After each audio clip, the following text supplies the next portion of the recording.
Hello and welcome to today's podcast.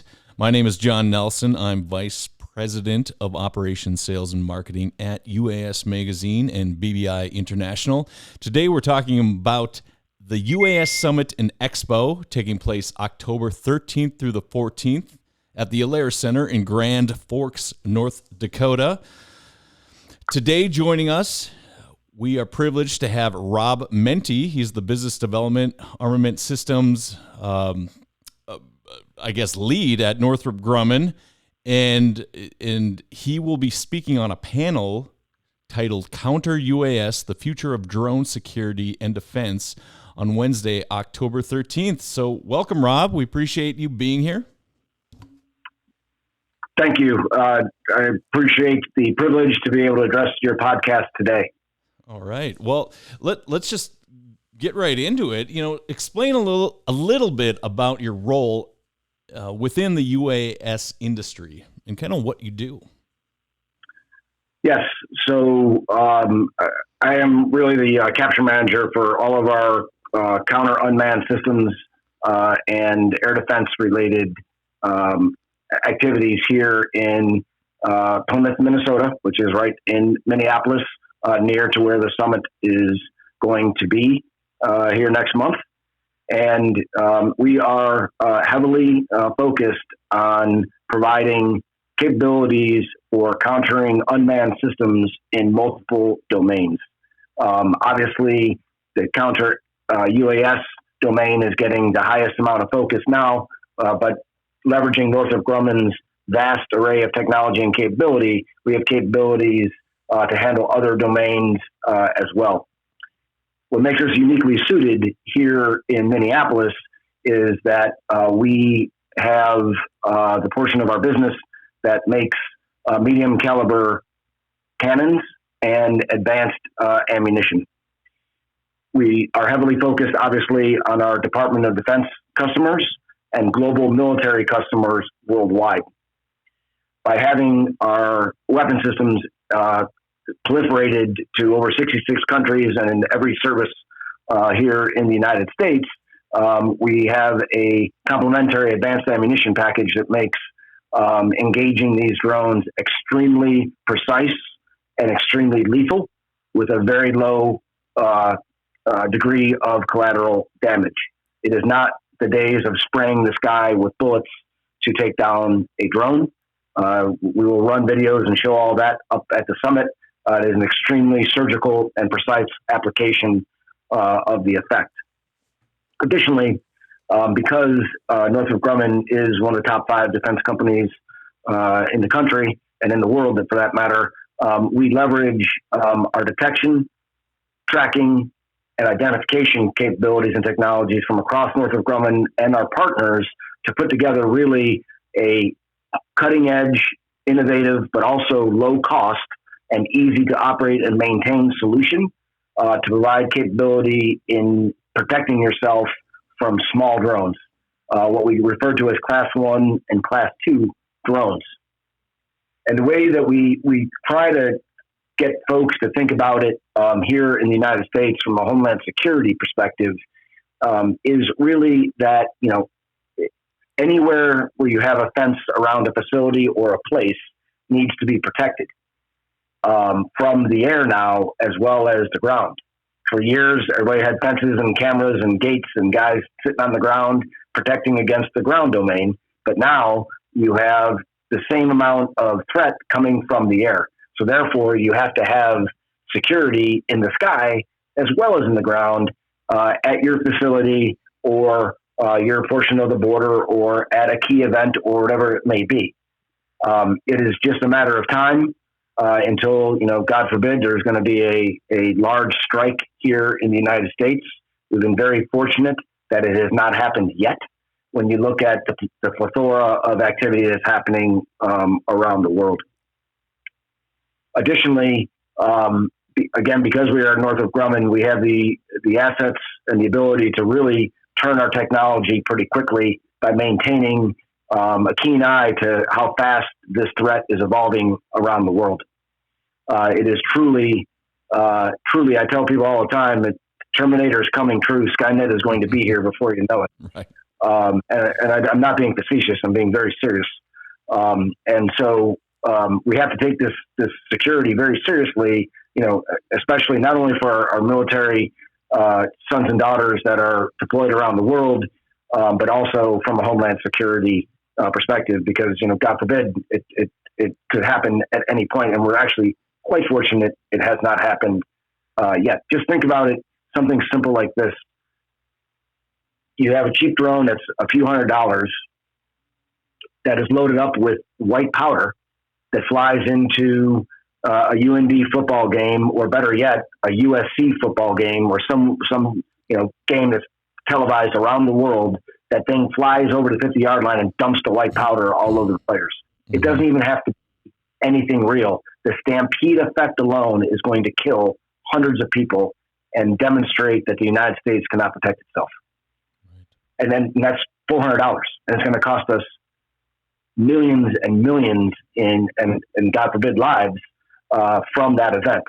So, and our threats around the world know that very, very well, and that's what they're using in many places today. Just look at how often Yemen attacks Saudi Arabia, backed by Iran and others. The Houthis are continually attacking the Saudis with remote capabilities that they would not have been able to do just 5 or 10 years ago. Mm-hmm. Sorry for the longer answer there, but no. It's really a pretty important capability that we provide here in Northrop Grumman, along with our partners, to provide that full capability. We are not in the business of selling any particular product. We have a suite and a portfolio of modular and scalable systems that can be tailored to meet each individual customer's needs. One thing in this counter UAS business is there's no silver bullet. There's no one size fits all, and you really got to be able to tailor the capability to precisely the application that the customer is looking for. And this really matters a lot, when we talk about a DoD approach versus a global military approach versus something here in the homeland. Thanks, Rob. Yeah, when you paint that picture, it really demonstrates the importance of what you guys are doing, what you're up to in terms of our security globally and stateside. So appreciate that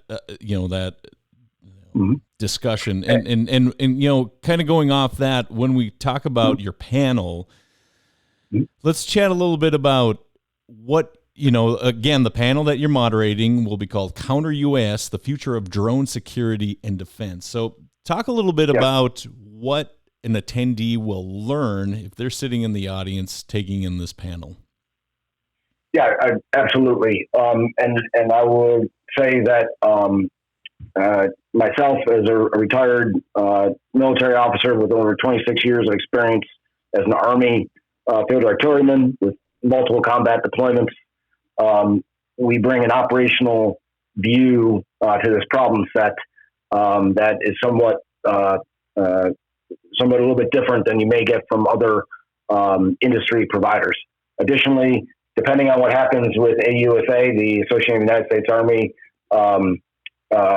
show in D.C., that's that same week, if it changes or goes virtual, Major General retired Ken Savre, my director, will also be attending, and he brings obviously 34 years of strategic leadership around the world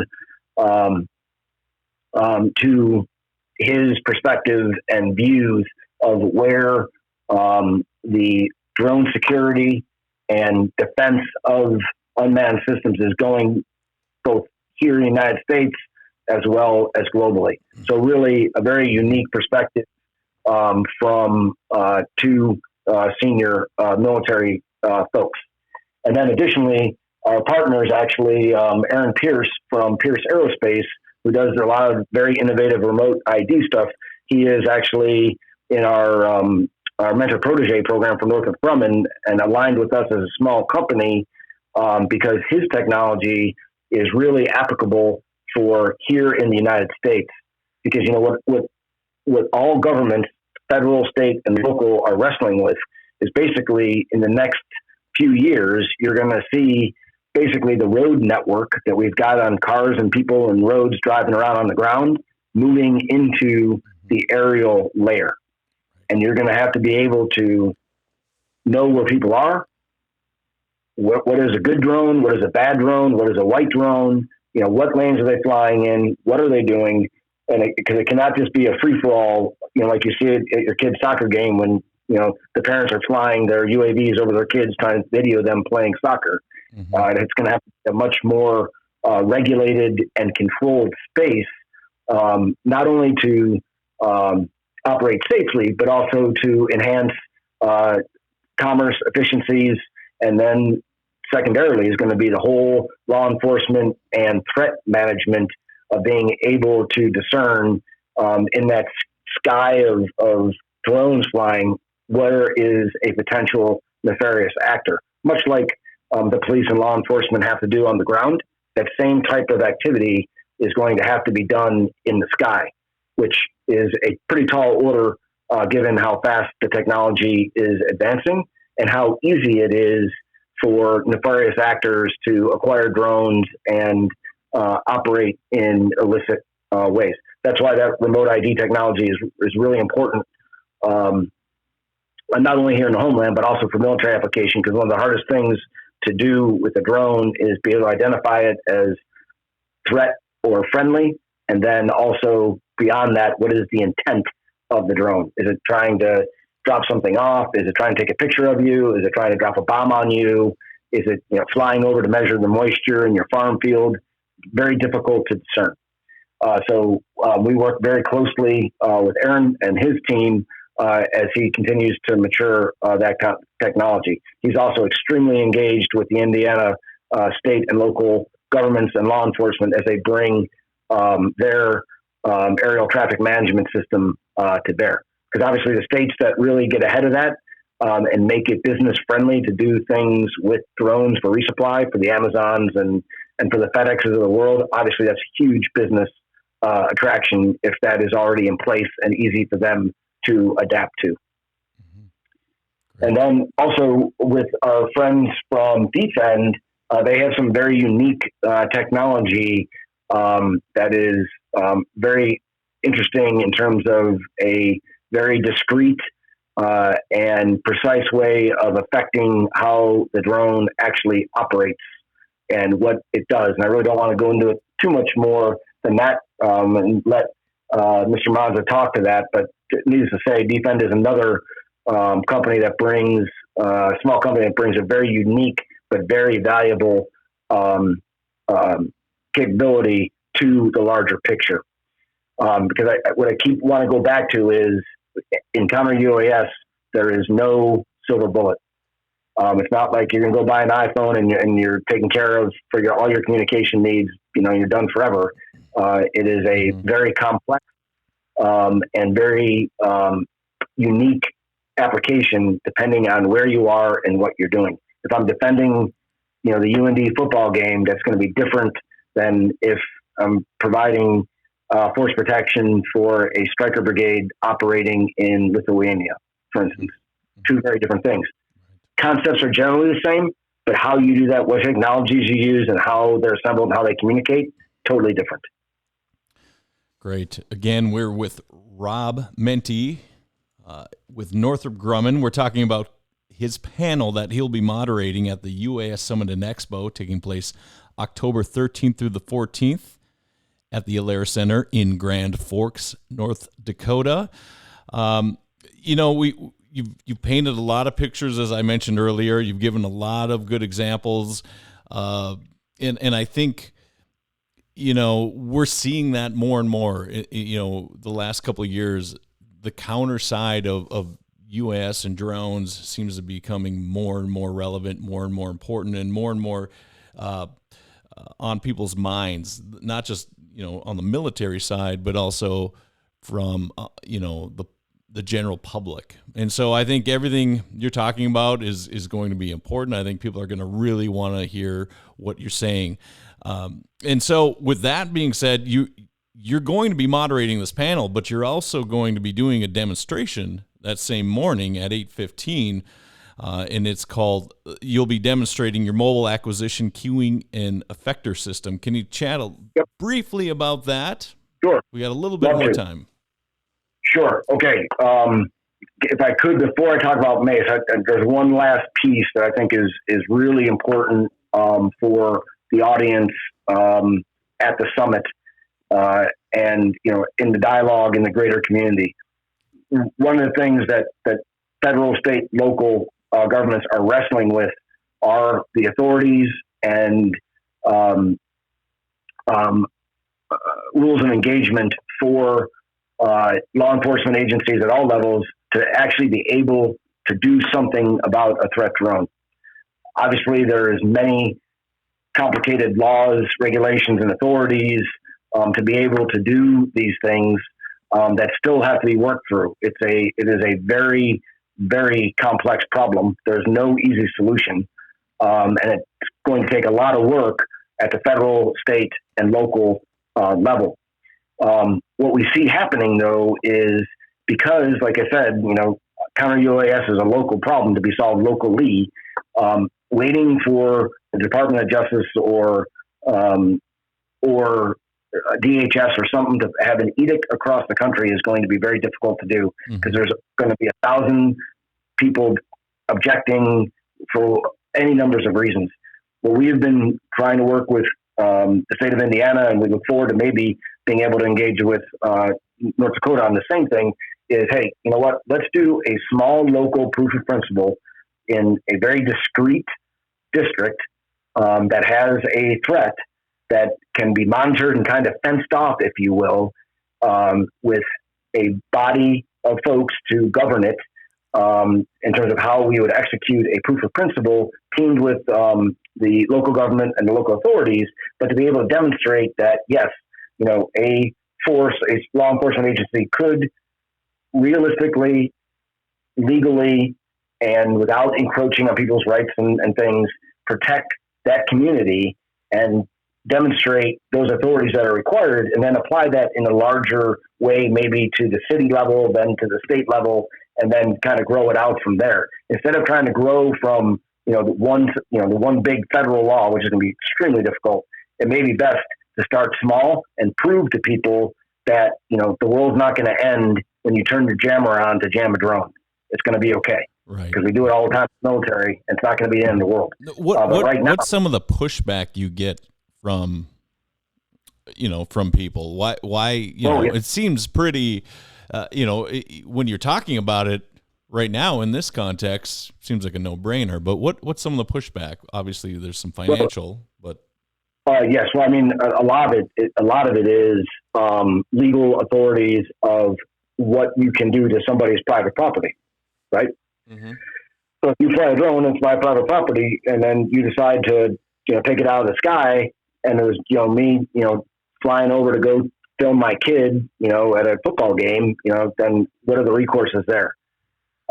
Then is also, let's say in the jamming world, if the jamming isn't surgical and some other service is affected, that could potentially be a problem. When it comes to some of the very special capabilities that folks use to do certain things in terms of being able to spoof, hijack, or observe what the drone is doing, that can be, privacy, warrant related, all those other legal things that come into those types of activities. And that's just a thumbnail of a whole list of issues that come into the ability, of a law enforcement officer on the front lines needing to execute. I'll tell you too, and this should make us all get motivated to try to get this resolved. When you see large accidents or large forest fires and the first responders can't get in there because there's so many drones and news drones flying around the airspace that they can't get in to do their job, mm-hmm. that should motivate people to do something about keeping unauthorized aerial platforms away from certain events and not worry about, if somebody's going to get their, First Amendment rights up in arms and post on social media or whatever. Right. When it comes to stuff like that, and I'm not being political here or emotional. You can Google it. There's been several instances where the first responders just can't get in to do the work they need to do because of the aerial threat that is above them. It happens frequently with large accidents, with forest fires, and other things. Right.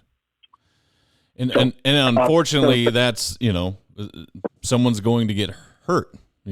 Lives are at stake in a lot of those situations. So I think it's very and then important. one would think that would offset some I don't know if you say pedantic, but some nebulous or abstract legal concern.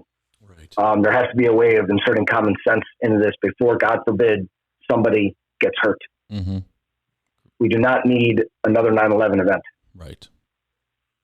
So transitioning real quick to MACE, our mobile acquisition and killing effector. That platform that we're bringing up to North Dakota is our prototype demonstrator system.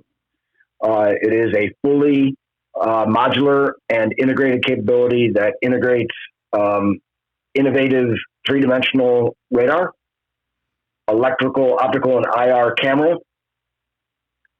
a jammer, and a system C2 command and control system for coordinating the efforts of those three things to be able to detect, track, and ID drones, as well as things on the ground and in the water. But for the sake of for this discussion, really focusing on the aerial drone. And can you talk a little bit about the demonstration itself? Obviously, that's what you're bringing. Will people see hands-on? I mean, they're going to be, watching.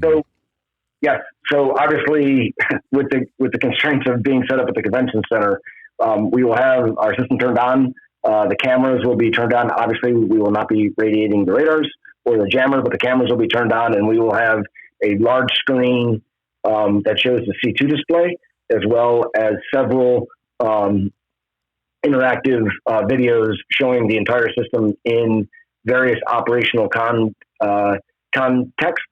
and in demonstrations past, so that you see how the entire, what we call the kill chain, works from detection, track, ID, and defeat, as well as some of its other unique capabilities in other domains. And I think what is important is that it is also fully networked and can share its information, either the radar tracks or the video information, with any other user on a network. We are agnostic to what network we're on and can integrate into almost anything. We've integrated onto many military networks already. And then what we do is, with those sensors on the platform, we also have the ability of very accurately locating where the drone is in space, in the air, and then we can pass that target information or that intelligence information to anyone who may need it, either another sensor to guide law enforcement to where it is, or in a more military application, cue a effector, cannon, missile, high-powered microwave, laser to target that drone and take care of it. Mm-hmm. So very flexible, very good at intelligence and surveillance, as well as taking care of the non-lethal and lethal affecting. Because we do have an integrated passive RF detection and jamming capability, as well as linkage to our cannon systems, we really provide a very wide range of options for the tactical commander on the ground. Because as we said, every situation is different, and we want to provide whoever is in charge on the ground, be it law enforcement or military, every option possible to deal with that unique threat in that unique situation or environment that he may be facing. Because what he faces today, he or she, may not be what they face tomorrow. And we want to have a system that's very flexible and very networked, so we can share that information with all the users in a given operation. Really, today, it's all about data and info. Actually taking action against the drone will be a very small amount of the time that the system is used. Probably 98% of it is going to be gathering intelligence and surveillance and reconnaissance and sharing that information with others. If that makes sense. It does. And I think, I'm excited to see it. And I think a lot of the government agencies that will be represented at the show in attendance, a lot of the military personnel that will be there, and even the students that are there will want to take advantage of that and see this firsthand and see how it works. I know it's a hot topic. So we're excited to have you at the show. You'll be kicking things off at 8:15 on Wednesday. So if you are listening to this, you'll definitely want to get there early so you can see Rob do his demonstration. And then we'll be going into a discussion, kind of kicking off the show and having Senator Hoeven right after him. So it's going to be a jam-packed day. And again, on this podcast, we're with Rob Menti. He's in charge of business development for Armament Systems at Northrop Grumman Corporation. He'll be moderating a panel called Counter UAS, the Future of Drone Security and Defense at the UAS Summit Expo. And it is taking place October 13th through the 14th in Grand Forks, North Dakota. He'll also be doing his demonstration of the mobile acquisition queuing and effector system by Northrop Grumman. So, Rob, we appreciate you being here, sharing all of your insight, and we look forward to seeing you at the event. Thanks for being here. Thank you so much, and we look forward to seeing you in a few weeks.